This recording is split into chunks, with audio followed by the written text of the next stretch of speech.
আমার এই যে সিমেন্ট ফ্যাক্টরি দেখতেছো, আমার এই সিমেন্ট ফ্যাক্টরি আরো বড় হবে, তাই এই জায়গায় যত জায়গা আছে এই জায়গা সব আমার লাগবে। এখন তুমি কি ম্যানেজ করে দিতে পারবা? হ্যাঁ অবশ্যই পারবো। আপনি শুধু টাকা দেবেন, তারপর কিভাবে জমির মালিককে যাতে এই জমি নেওয়া লাগে সে ব্যবস্থা আমি করবানি। টাকা নিয়ে কোনো সমস্যা নাই, টাকা যা লাগবে তা আমি দেবো। কিন্তু এই জমির মালিকরা যদি জমি বিক্রি করতে না চায় তখন কি করবা? জমির মালিক জমি বিক্রি না করে তো এই জায়গা টিকতেই পারবে না। ও সিস্টেম আমি করবানি। আমার হাতে বহুত ছেলে পেলে আছে, ওকে দিয়ে কাজ করাবানি। আপনি মালটা ঠিক মতো দিয়েন। আচ্ছা, মাল যা লাগে তা আমি দেবো আনে, তুমি শুধু সিস্টেম করো। দেখবা কোনো ঝামেলা যেন না হয়, কারণ আমি কোনো ঝামেলা পছন্দ করি না। তাহলে আমি গেলাম এখন। আচ্ছা ঠিক আছে। ফোন দিয়ে বেরোতি কলাম, বাড়ির সামনে এসে দাঁড়ায় রয়েছে, এখন বেরোয় না কেন? কি হয়েছে? তোমার তো কলাম অফিসে দেখা করবানি, তা বাড়ি পর্যন্ত চলে আইছো, কোনো ঝামেলা হয়েছে নাকি? হয় ঝামেলা তো হয়েছে। আমাকে ওই যে সিমেন্ট ফ্যাক্টরির পাশে একটা জমি আছে, ওই জমিতেই কিছু ছেলে পেলে এসে ঝামেলা করতেছে। কেন তোমার জমি নিয়ে ঝামেলা করবে কেন? তোমার জমির কাগজপত্রে কোনো ঝামেলা আছে নাকি? না, কাগজপাতি নিয়ে কোনো ঝামেলা নেই। আমার জমির কাগজপাতি সবই ঠিক আছে, কিন্তু ওই সিমেন্ট ফ্যাক্টরি নাকি আরো বড় করবে, তাই ওই জায়গার পাশের জায়গাগুলো নাকি ফ্যাক্টরি মালিকের লাগবে। এই জন্যই আমাকে জমি বেচে দিতে করছে। তোমার জমি যদি তুমি না বেচো তা ঝামেলা করবে কিটা? ঝামেলা কেটা কি করেছে তাহলে আপনারা করছি শোনেন। কি হয়েছে ভাই, আপনি আমার ডাকলেন কি জন্য? ডাকিসি হচ্ছে এই জায়গায় জমি আপনাকে না? হ্যাঁ, এই জমি তো আমাকে। কেন, কি হয়েছে? আমরা এই যে ফ্যাক্টরির এরিয়া বড় করবো, এই জন্য জায়গাগুলো লাগবে। লাগবে মানে? আমার জায়গায় আপনি ফ্যাক্টরি করবেন কিভাবে, আর আমি জায়গা দেবো কেন? আরে আপনার জায়গা তো আমরা ফিরে নেবো না, আমরা তো টাকা দিয়ে কিনে নেবো। টাকা দিয়ে কিনে নেবেন কিভাবে? আমার জমি তো আমি ব্যস্তই না। এই জায়গা আমি কয়দিন পরে বাড়িঘর করে এই জায়গা থাকবো। এ ভাই, আপনি কি পাগল নাকি? মিল ফ্যাক্টরির পাশে কেউ বাড়ি করে থাকে নাই? আপনারা ভালোভাবে করছি, এনতে জায়গা বেঁচে চলে যান, আর নাহলে কিন্তু ছেলে পেলে আপনারা টিকতে দেবে না। ছেলেবেলে টিকতে দেবে না মানে? আপনি কি আমার হুমকি দিচ্ছেন? আমি কয়দিন পরে এই জায়গা বাড়ি করবো, আপনাকে কি করার আছে আপনারা কইরেন। ঠিক আছে, আপনি বাড়িঘর করা শুরু করেন। মাল জিনিস যখন চুরি হয়ে যাবে, ফ্যাক্টরির ময়লা আবর্জনা যখন এনে এসে পড়বে, তখন বুঝবেন ফ্যাক্টরির পাশে বসবাস করার কি মজা। আপনি অত ভয় আমারে দিয়েন না। আমি কোনোভাবে জমি বেচতেছি না, কি করা লাগে সেটা আমিও দেখে নিবানি।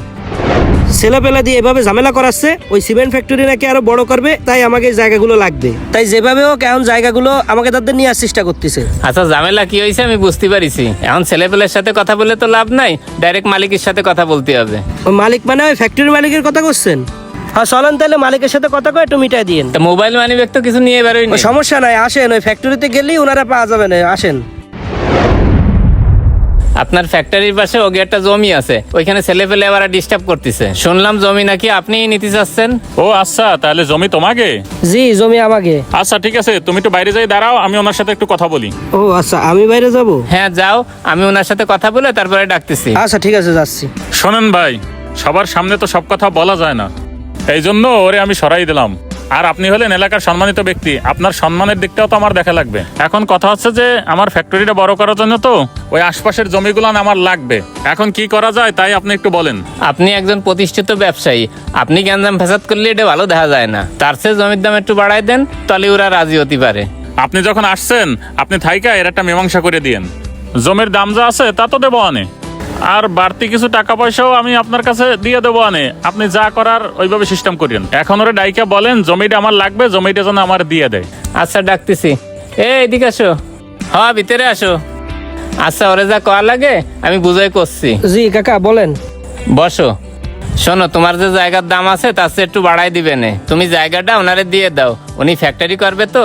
ফ্যাক্টরি করলে এলাকার উন্নয়নও হবে, অনেক লোকের কর্মসংস্থানও হবে। আর তাছাড়াও ফ্যাক্টরির পাশে বসবাস করা যায় না, তাই তোমার ভালোর জন্যই করছি। অন্য জায়গায় যায় বাড়ি করো, ভালো মতো বসবাস করতে পারবা। তাহলে ভাই কি দিয়ে কি করা লাগে ওগুলো আপনিই করেন। আচ্ছা শোনো, আমি কাগজপত্রগুলো রেডি করতেছি, তুমি আইসা সই দিয়া টাকা নিয়ে যাই অনে।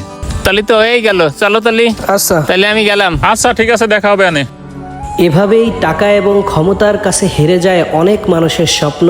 তাই বেশিরভাগ মানুষই সর্বদা টাকা এবং ক্ষমতার পিছনেই ছুটে বেড়ায়।